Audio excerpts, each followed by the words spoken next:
Welcome to Uxbridge Scugog Life. I'm your host, Jackie Hermans. I hope you've been enjoying your summer. What amazing weather. From the winter that we had, I am definitely soaking this up. So we are going to have an absolutely fabulous show, of course, as always. And today I am at the Whitby Marina and I'm meeting with the Durham Regional Police Marine Unit.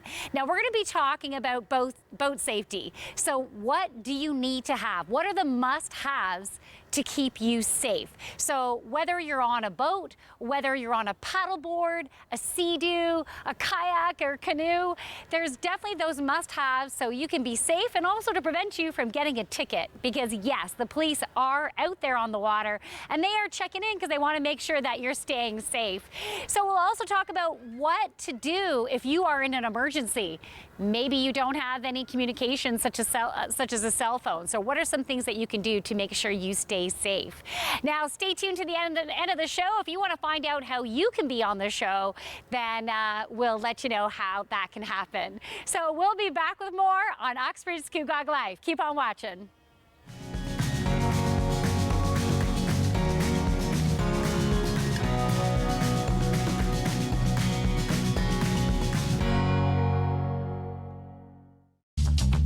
This program is brought to you by Ignite TV.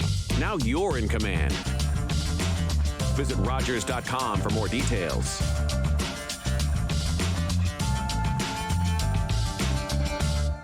The Canadian film and TV industry recognizes it's time to build a better workforce, which includes more opportunities for Black, Indigenous, and persons of color.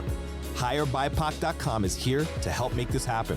Whether you're already in the business, trying to get a start, or in a position to hire, HireBIPOC.com could connect you to the right people. From script to development, production to post, distribution to marketing. Check out HireBIPOC.com now and help build a stronger industry together. It's crime time on the next episode of Cinema Scene with Mark Hansen. The two of us dissect David Cronenberg's Crimes of the Future, make some CanCon recommendations, and talk top legacy sequels.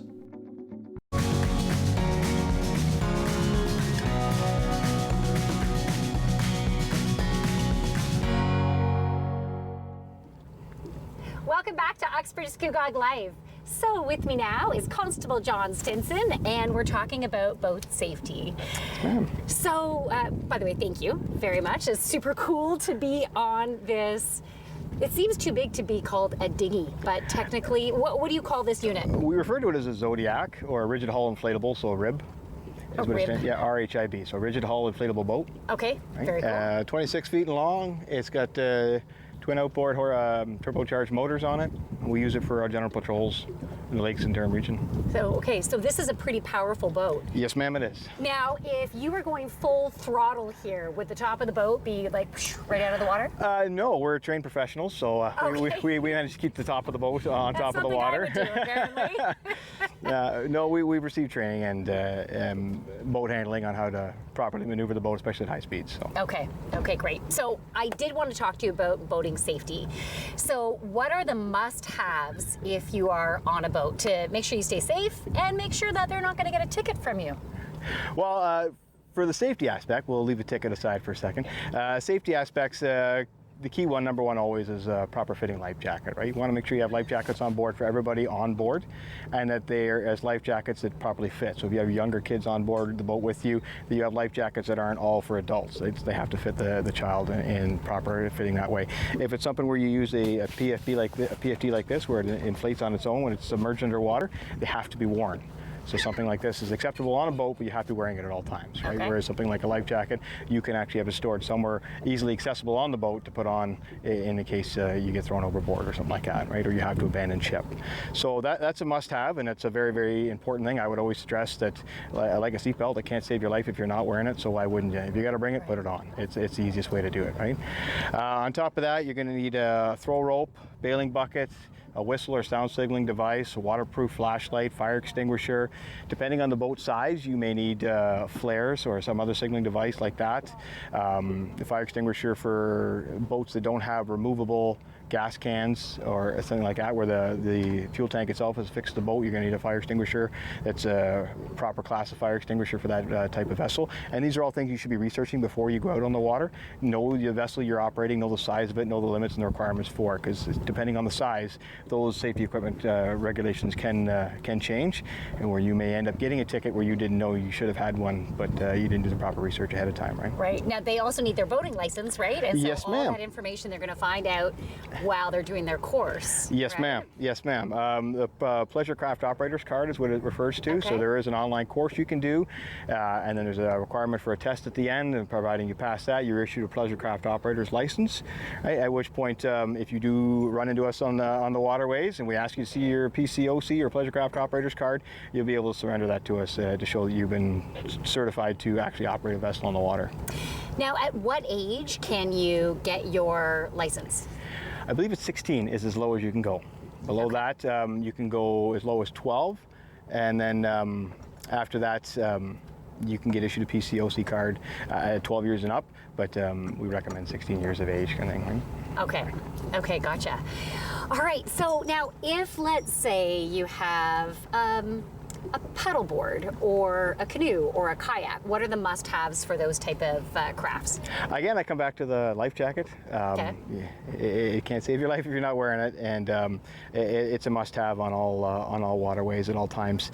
With respects to a canoe, the same simple emergency equipment that I listed before applies. Not the fire extinguisher, but you are going to need a bailing bucket, a throw rope, a peelless whistle, sound signaling device like that, and a waterproof flashlight. Right? Okay, now I have to admit, I hope you don't give me a ticket. I went paddleboarding this season already, and I had my 2 dogs. They both wore life jackets.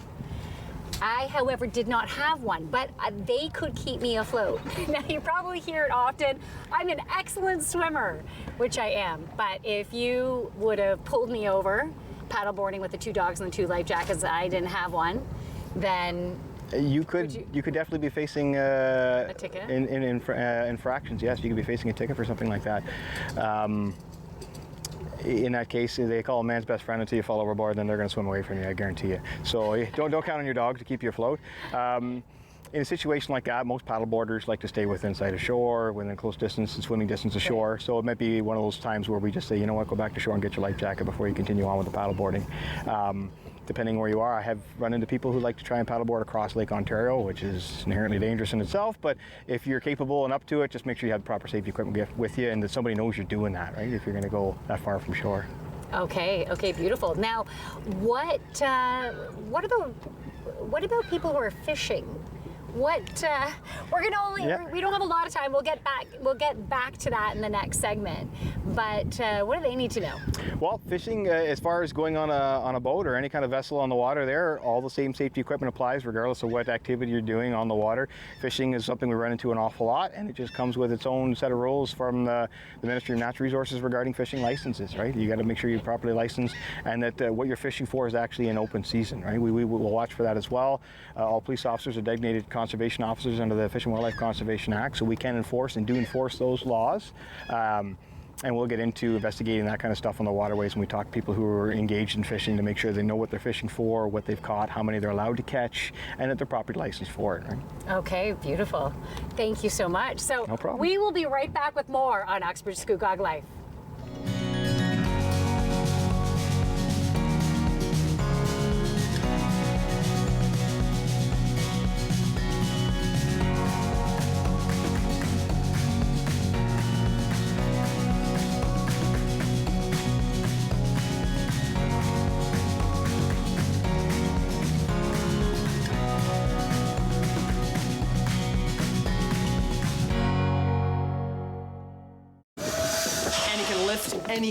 Anything at all. He's that strong. Joe Schuster, will you stop it or you'll miss your train? Now help me find number 5.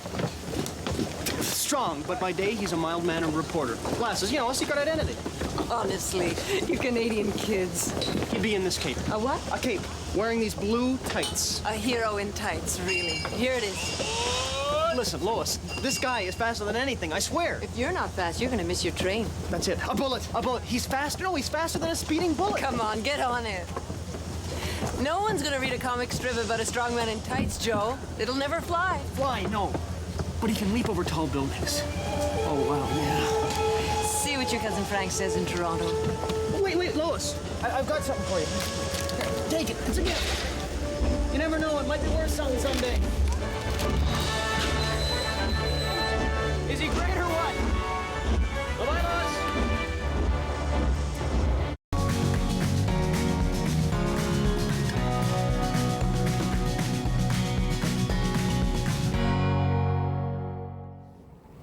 Welcome back to Uxbridge Scugog Life. So I'm with Constable Jon Stinson, and we're talking about boating safety. And I want to go into drinking and doing drugs and being on the water. Sounds like fun, but we're going to get into some problems there. So what are some things that you see, and what are some things that you want to educate people about? Sure. Well, first and foremost, it's been around since the early 1920s. That drinking and driving is illegal, and it's very bad. It's very dangerous, and it's one of the main causes of killers on the highways. That same holds true on the waterways. If you can think of pretty much anything you wouldn't do, drinking and driving or drugs and driving in a boat or a motor vehicle, don't do in the boat either. It holds all the same laws exist. It is the same section of the criminal code that deals both with impaired operation of a vessel as opposed to impaired operation of a motor vehicle. And I think people just don't think of it in the same way, which is why you guys educate in the way you do, because it's open water. It seems soft, you know. But there's things that that can happen, such as absolutely. There are some very inherently dangerous things with the waterways that you wouldn't even expect to look at compared to something like driving a vehicle. And again, when I go back, we talk about drinking and driving is bad, and it's been bad for a very long time. But like you said, like you're at the cottage and the kids want to go for a boat ride after you've had a couple of beers. So I always go once around the bay, and you wouldn't take your kids to soccer practice after having a party in the backyard. You wouldn't do it. You shouldn't do it in the boat either, right? There's a lot of dangerous things, and you hit the nail on the head. There's simple things like obstructions, the rocks and stuff that you may forget about when you're under the influence of alcohol or drugs, right, that you wouldn't anticipate. You're going a little bit faster than you normally would to swerve around that point, or there's a boat coming the other way, and the rules of the road on the waterway are a lot different than they are on the road.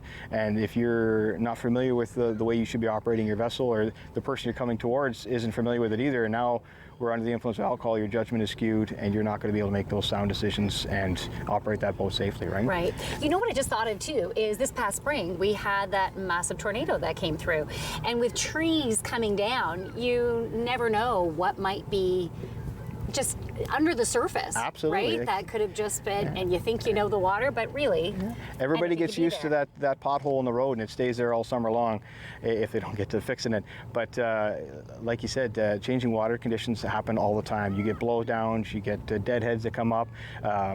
Logs that were under the water for hundreds of years somehow surface after a big storm comes through and everything turns over that way. Federal government decides to lower or raise the waterways for locks and dams and hydroelectric dams, change the water, fluctuates all the time. So what used to be 2 feet down is now only a foot down, and you're now catching it on the prop of your boat motor and things like that, and you wasn't expecting it there before. If you throw alcohol into the mix of all that, or drugs into the mix of all that, and your ability to process all that faster is just completely out the window, it makes for a very dangerous situation, and not only for you, but everybody else on your boat as well, because they're expecting you to be able to operate this boat safely for them, right? Right. Now, do you have any idea on what the average amount of accidents on the water are each summer? That would be very difficult for us to gauge, simply because not every accident gets reported to us. It's not like when you get in a crash with your car, you're obligated to report that to the police. If you flip your boat over on the water, you get a buddy to help you turn it over again. They're never going to report that. So you're only going to know the ones that you've needed to engage in. Yeah, our calls for service have gone up and up and up, significantly, especially over the 2-year period we had during COVID, where it seems to be everybody's taken to the waterway now because nothing else was open. They went for their boat rides, right? And pleasure craft operation and waterway sports became a really big thing over the last 2 years, and it looks like it's going to stick with it for this year too. You again throw mix alcohol into the mix of all that, and everybody else out there. We have significantly higher traffic, boat traffic out there now, and it can be a recipe for disaster sometimes, right? So with that, I can't stress it enough, having anything to drink or have any kind of drugs, prescription or otherwise, and then operating any kind of motorized means of conveyance, whether it's a boat or car, it's just it's not worth it, right? Just wait till you get back. Wait till you get back to the cottage, the house, wherever you're at, the campground. Yeah, everybody has a designated driver. You should have a designated operator of your boat too, right? Right. It's not worth it, right? And we see it a lot where everybody has their favorite sandbar in the middle of the lake. They like to go out and they throw anchor, and all the kids want to go out and swim and stuff, and that's a perfect opportunity to throw out the lawn chairs on the pontoon boat and have a couple beers, right? And it's not acceptable. You wouldn't park your car and have a beer in the back seat of your car. You can't do it in the boat either, right? So it's just not worth bringing it even with you on the boat. So as the Marine unit, do you go around and do random drug and alcohol tests as well? Absolutely. We actually just partaked in a ride program this past long weekend up on Lake Scugog, and that's exactly what we do. We'll bring our roadside screening devices that we would use on the road. We bring them out in the boats, and we'll test people on the boats as well. We make impaired arrests, and don't think you're exempt because you're stuck in the middle of the lake. Now all of a sudden we can't deal with you. That's not the case. You will get arrested. You'll wear my handcuffs, and I will drive you to shore, and you'll end up in a police station before the end of the day.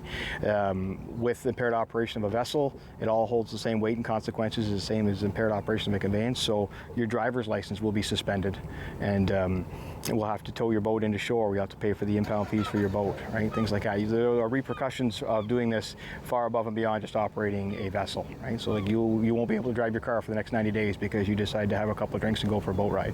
So it's not worth it. Like it just isn't worth it. If you need to go to work, you need to go to school, you need to drive kids around. I haven't met anybody yet that doesn't want their driver's license, right?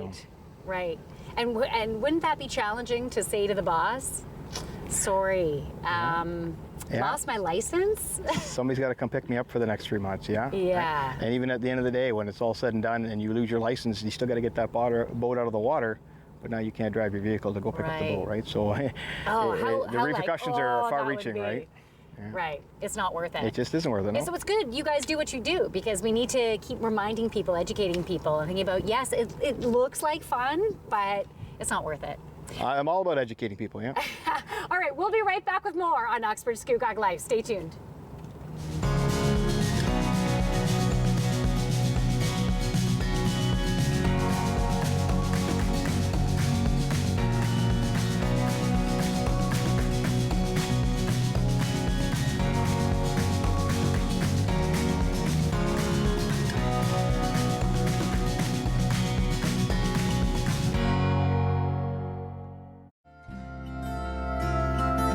Are you a woman experiencing abuse? Do you know a woman experiencing abuse? Help is available any time of day or night. ShelterSafe.ca is an online map that helps you find a women's shelter or transition house that meets your needs so you can live a life free from violence. ShelterSafe.ca. Help is just a click away.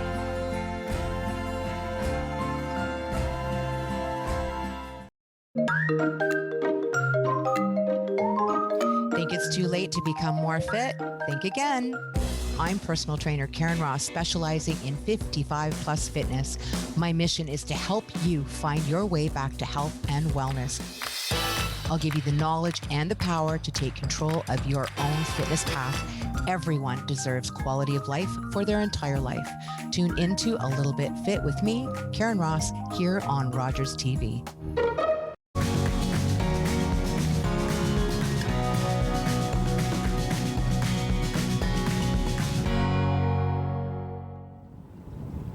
Welcome back to Uxbridge Scugog Live. So I'm with Constable Jon Stinson, and we're talking about boating safety.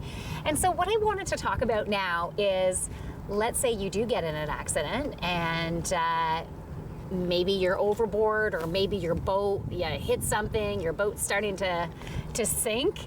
So what are some things that you could do to be able to get the support that you need?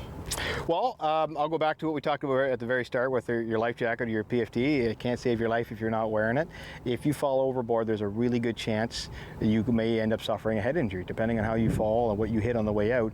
If you render yourself unconscious, there's no swimming for a life jacket at that point. You are floating in the water. So if you have this on, at least you stand a chance of being able to float upright and you don't have to worry about drowning at the same time, right? So that's a very big issue we have with people, and that's why I always stress wearing a life jacket, right? Because if it ends up being that you fall out overboard and you've hit your head on a paddle, the boat's flipped and it hits you on the way over, you hit the water hard enough, because it is a very hard surface to smack, especially at high speeds, sure. and you can knock yourself out, right? And if you don't have your life jacket on, absolutely. You know what I was just thinking of? I've been tubing before, and someone who was not so nice, you know, taking you around and around and then through the center over these massive waves, flying so high, you hit that water so hard. Yeah. And maybe they were impaired because I didn't feel like it was making a very good choice for safety. There's the tubing aspect, and anybody's ever been tubing, you'll know exactly what you're talking about there, right? Water, well, it looks soft to jump off the boat and splash into it. You hit it at high speeds, it's a very, very hard surface to smack into. You can knock yourself out, right? And with that, you have to be careful even if you fall overboard and you're not wearing the kill switch for the boat itself, right? So you're driving a boat or have a boat that has an automatic shut-off. It's not clipped to you.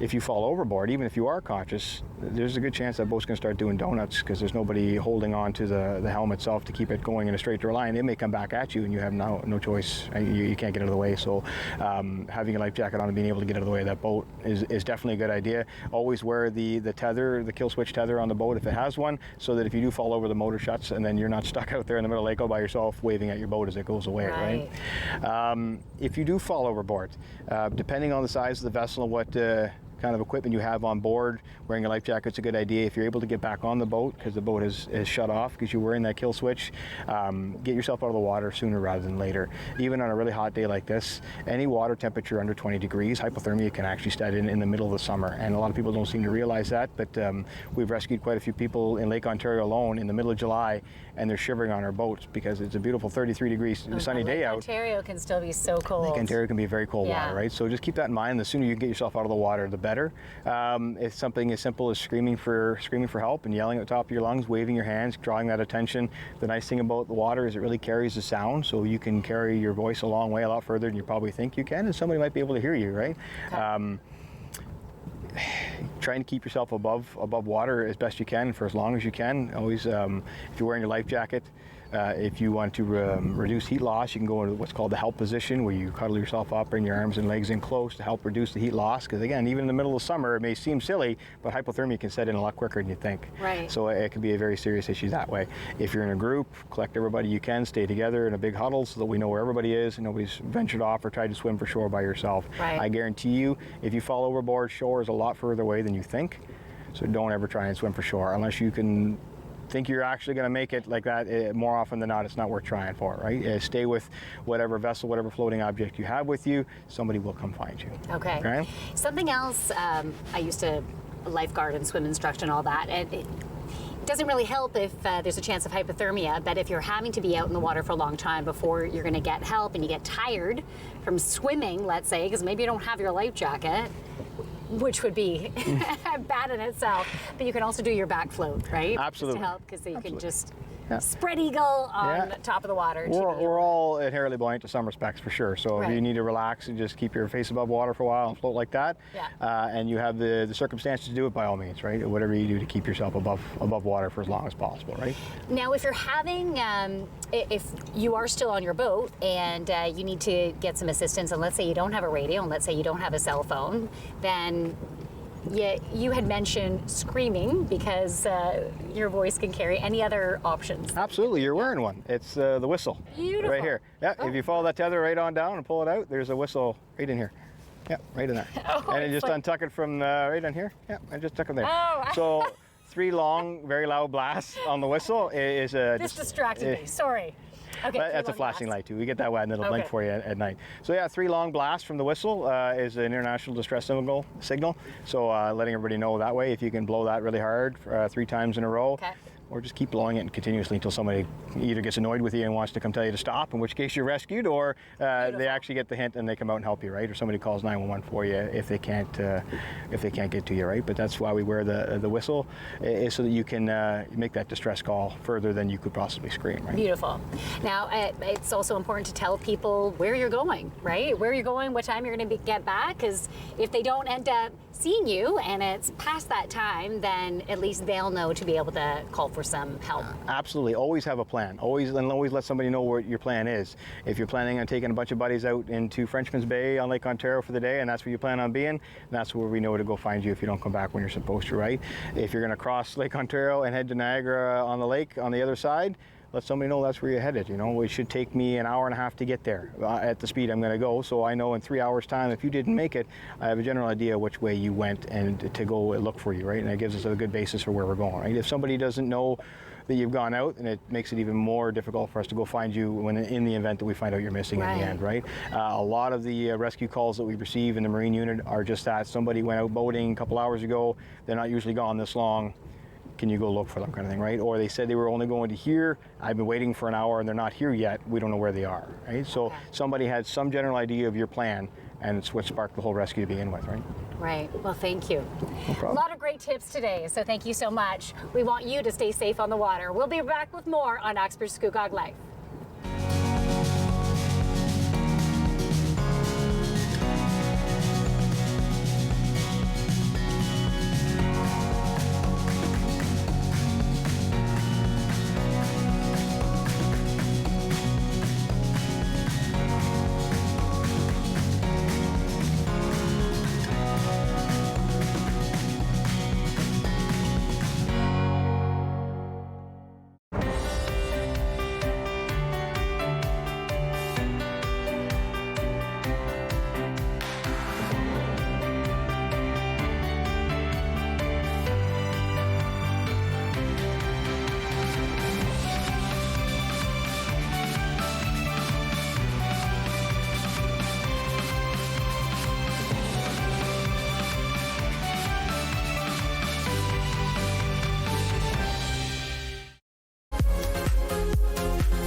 Hello everyone, your host Antoine Hashem here on the couch, and welcome to season 8. Yay! 8 seasons, and we've got a lot of awesome guests coming up, so keep watching. Hello, I'm Jonathan Van Bilsen, host of Photos and Travel, where we bring the world to your doorstep. On my next episode, we're going to visit the former Soviet countries of Belarus and Moldova, and we'll visit the largest wine cellar in the world. Join me on June 5th, right here on Rogers TV.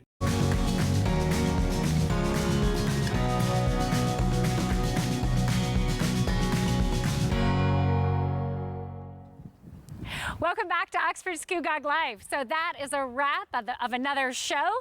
And thank you very much to our special guest from the Durham Regional Police Marine Unit. Remember to stay safe on the water. Make sure you have the safety equipment and the proper way to communicate just in case you get yourself into trouble.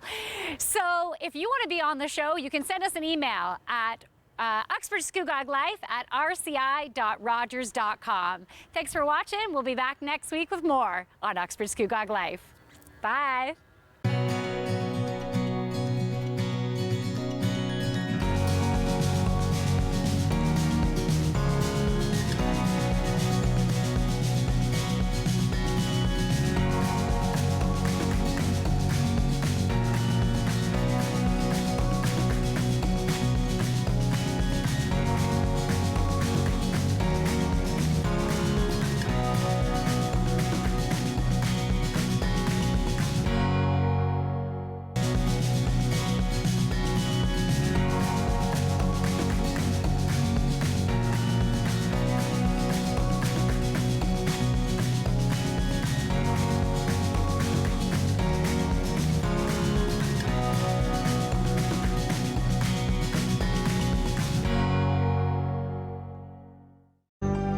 Call the Rogers TV viewer response line, email us, or connect with us on social media.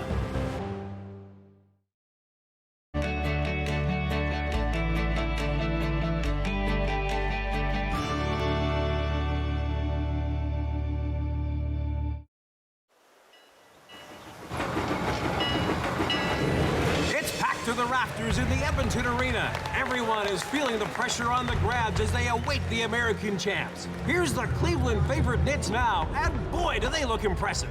Look at their uniforms. I bet you could sure run in smart shirts like those. Not that. Look, world champs, my eye. Grads, we don't play for glory. We play the game for the game's sake. So tonight, you're going to earn that title by playing your game. Teamwork, passing, Let's show them what it means to play the grads.